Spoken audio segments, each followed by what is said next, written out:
Let me start with this. The symbolic painting of 16th Street with the yellow paint of Black Lives Matter, and I know it's symbolism, but it was on the front page of so many newspapers on Saturday. I'm curious, it went from a hashtag in 2013 to now majority of Americans, multiracial coalition, rallying around a symbol right now. What does this mean, and how do you take this from symbol to policy? Well, I think what this means, Chuck, is that Black Lives Matter is not just a radical idea. And frankly, when we look at,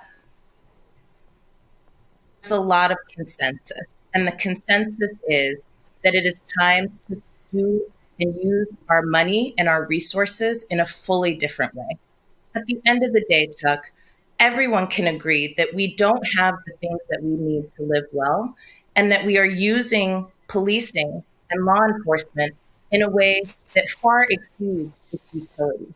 And we have to pay attention to this. From generals to Congress people to protesters, what we're hearing across the nation is that our priorities are in the wrong place, and that this is an opportunity for us to change that.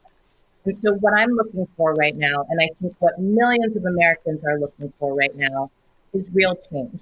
Not tinkering around the edges, but going straight and directly to the root. Why are we using so much resources to address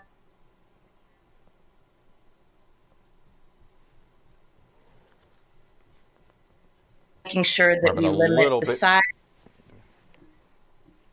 making sure that we limit the size, scope, and scale of policing in this country? When you hear the phrase, when Americans hear the phrase defund the police, you're not calling for defunding police departments and getting rid of police. Explain what you mean by that phrase.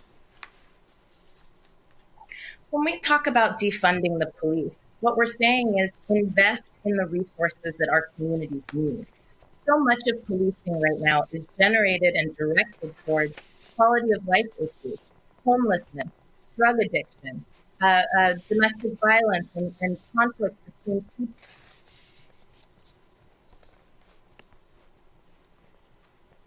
In order to address those issues.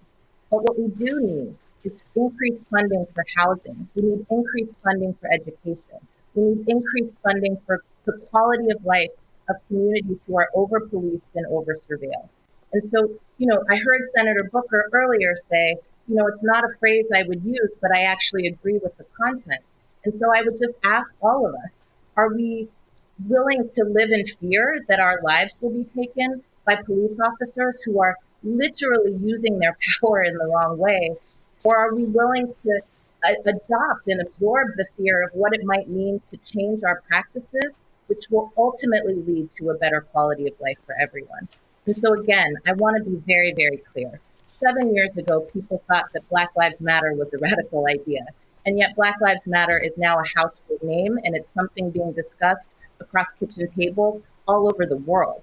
Why can't we start to look at how it is that we reorganize our priorities so that people don't have to be in the streets protesting during a national pandemic? It's really a global pandemic.